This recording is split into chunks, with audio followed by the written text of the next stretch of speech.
تو یہ نہیں ہوتا کہ دنیا بہت کہہ رہی ہے، یہ دیکھیں کہ کون لوگ کہہ رہے ہیں۔ ان لوگوں کے متعلق آپ دیکھیں گے تو حضرت محبوب الہی کے متعلق اور ہمارے خواجگان چشت کے متعلق اور حضرت غوث پاک کے متعلق جو اولیاء اللہ کی رائے ہے، کیونکہ فرق وہ بیان کر سکتا ہے جو خود درجہ ولایت پر فائز ہو۔ نہ آپ ولی ہیں نہ میں ہوں، آپ میں سے کوئی ہوگا، میں تو نہیں ہوں۔ تو جو ولی ہوگا، جو علم والا ہوگا، وہ شاگردوں میں یہ فرق کر سکتا ہے کہ اس کی صلاحیت اتنی ہے، اس کی اتنی ہے، اس کی اتنی ہے، کیونکہ وہ امتحان لیتا ہے۔ ہم اولیاء اللہ کے ممتحن نہیں ہیں کہ ہم ان کا امتحان لیں، ہم ان کو دیکھتے ہیں اولیاء کی نظر سے کہ اولیاء کیا کہتے ہیں۔ سمجھ آئی؟ تو گنج بخش فیض عالم مظہر نور خدا آپ کے سامنے ہے۔ تو یہ کس نے کہا اور کیوں کہا؟ کیوں کہا؟ آپ کو پتا ہے کہ اس شخص کو پتا تھا کہ اس کا مقام کیا ہے۔ سب سے پہلے اسی نے یہ اس سرزمین یعنی ہندوستان میں یہ دین کا جو بیج بویا ہے وہ علی حجویری ہے۔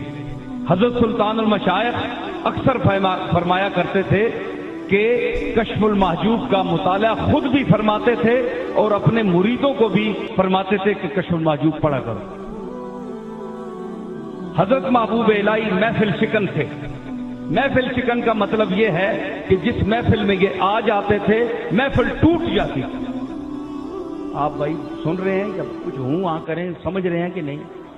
میں یہ نہیں کہتا مجھے آپ نعرے لگائیں یا داد دیں، کم از کم اپنی زندگی کا تو ثبوت دیں نا کہ آپ زندہ ہیں۔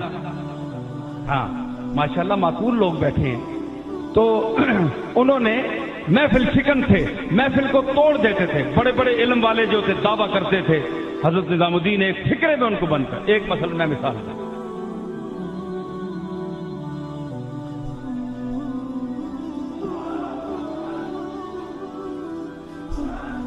دیکھیں نا، یہ کہتے ہیں ان لوگوں کے پاس کیوں جاتے ہو، ان کے پاس کیا ہے؟ وہ میں کیا ہے کہ تفسیر کرنا چاہتا ہوں کہ ان کے پاس کچھ ہے تو یہ لوگ آتے ہیں، اللہ بھیجتا ہے تو یہ لوگ آتے ہیں، ویسے نہیں جاتے۔ ویسے تو بتوں کے پاس بھی ہندو جاتے ہیں، 40 کروڑ وہاں الہ آباد میں پہنچا ہوا ہوتا ہے۔ کیا وہ بھی کوئی ان کا یعنی کوئی کعبہ ہے؟ وہ اس کو کعبہ سمجھتے ہیں۔ کعبہ سمجھ لینا اور بات ہے اور کعبہ ہونا اور بات ہے۔ بات سمجھی میری آپ نے؟ کعبہ سمجھ لینا کسی چیز کو، اب یہ اینک ہے، اس کو آپ خدا مان لیں، اس کے سامنے سجدہ شروع کر دیں تو یہ آپ کا ایک عقیدہ ہے، اس پر آپ 4 بندے 10 بندے 50 بندے پیچھے لگا لیں اور اس اینک کو خدا سمجھ لیں، سجدہ کر دیں، تو یہ خدا ہے تو نہیں ہے، آپ نے سمجھ لی ہے نہیں۔ تو وہ سمجھ لیتے ہیں، ہوتے نہیں ہیں۔ اور یہ جو ہم سمجھتے ہیں بفضل ہی تعالی، یہ اس سے بھی اللہ تعالیٰ کے فضل سے کچھ اونچے ہوئے ہوتے ہیں۔ سمجھ آئی نا؟ تو اس نے سوال کر دیا۔ آج مجھ پر شاید یہ سوال ہوتا، اور مشائخ کے متعلق تو میں نہیں کہتا، ماشاءاللہ یہ تو جواب دے لیتے، لیکن میرے لیے مشکل تھا اگر محبوب الہی پر یہ کیے جانا والا سوال اگر مجھ پر ہو جاتا تو میں مشکل میں پڑ جاتا، مگر محبوب الہی نے ایک نظر میں ذرا ہلکی سی توجہ میں ایسا جواب دیا مشکل کہ ضابطہ اس کا بند کر رکھ دیا۔ اس نے سوال کیا، تم اللہ کے ٹھیکیدار بن کر بیٹھے ہوئے ہو ہیں، اللہ اللہ اللہ ساری دنیا کو پیچھے لگایا ہوا ہے، پاگل بنایا ہوا ہے۔ بابا صاحب کے متعلق بھی فرمایا، روایات میں آتا ہے، میں بابا صاحب کی بات بھی بتا دوں۔ بابا صاحب کو ایک آدمی نے کہا کہ تو یہاں بت بن کر بیٹھا ہے اجودن میں ہے اور لوگوں کی کو پرستش کراتا ہے، اپنے آپ کے سامنے جھکتے ہیں لوگ، تیرے پاؤں چومتے ہیں، چاٹتے ہیں، تو یہ تو کیا بت بن کر بیٹھا ہے، تو خدا بن کر بیٹھا ہے؟ دیکھیں بابا صاحب نے کیا جواب دیا۔ بابا صاحب نے فرمایا کہ ای بت من نہ ساختام خدا ساختاس، یہ بت جس کو تم فرید الدین کا بت کہہ رہے ہو، یہ فرید الدین نے خود نہیں گھڑا، اس کو تو تم خود گھڑتے ہو، یہ اللہ کا گھڑا ہوا ہے۔ میرا وجود تو اللہ کا گھڑا ہوا ہے، یہ اللہ کا بنایا ہوا بت ہے، تو اپنے بنائے ہوئے بتوں کے سامنے تو تم جھکنا جائز سمجھتے ہو، تو اس کے بنائے ہوئے بت کے سامنے اگر کوئی جھک جائے تو ناجائز کیوں ہے؟ بندہ خاموش ہو گیا۔ یہ بابا صاحب نے جواب دیا۔ نظام الدین اولیاء سے سوال ہوا کہ آپ یہ جو پیری مریدی چمکائے بیٹھے ہیں اور یہ بہت بڑے آدمی بن کر بیٹھے ہیں، آپ بتائیں اللہ دکھائیں، اللہ کہاں ہے؟ آپ نے فرمایا کہ اللہ نظر نہیں آتا، وہ نظر سے ورا ہے، نظر اس کا احاطہ نہیں کر سکتی، وہ لطیف خبیر ہے، وہ اس کے دائرے میں گھر نہیں سکتا۔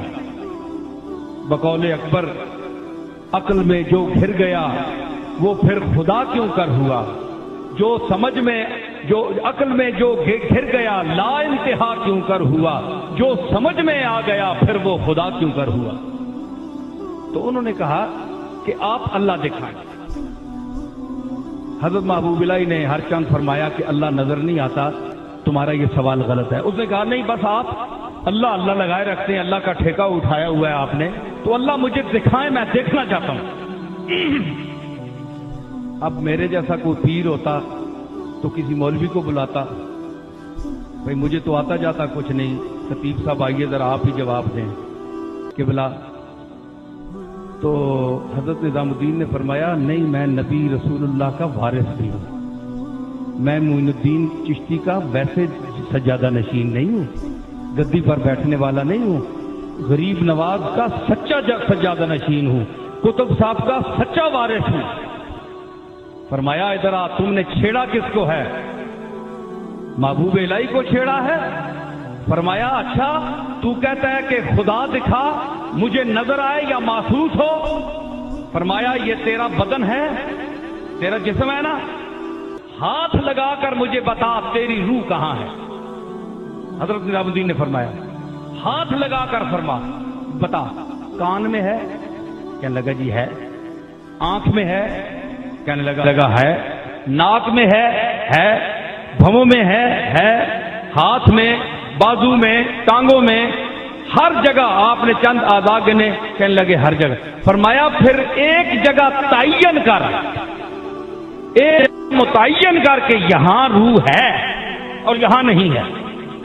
اگر اس کو تو بند کرے گا تو وہاں اس کا ہونا ثابت ہوگا اور دوسرے اعضاء سے اس کی نفی ہو جائے گی، وہاں نہیں ہے۔ اس نے کہا جی کہ میں اس جسم میں ہاتھ لگا کر روح کو کہیں متعین اور بند نہیں کر سکتا۔ فرمایا بے وقوف جاہل، پڑھے لکھے بدھو، تمہیں اتنا پتہ نہیں کہ اس تمہارے چھوٹے سے وجود میں جو سر سے لے کر سر سے شروع ہوتا ہے اور پاؤں پر ختم ہو جاتا ہے، اس میں تم کسی عضو پر ہاتھ رکھ کر یہ نہیں کہہ سکتے کہ یہاں جان ہے، یہاں ہے، یہاں ہاتھ لگاؤ، یہاں ہے، نہیں کہہ سکتے۔ تو اس پوری کائنات میں میں کس چیز پر نظام الدین ہاتھ رکھ کر کہے کہ اللہ یہاں ہے اور یہاں نہیں ہے؟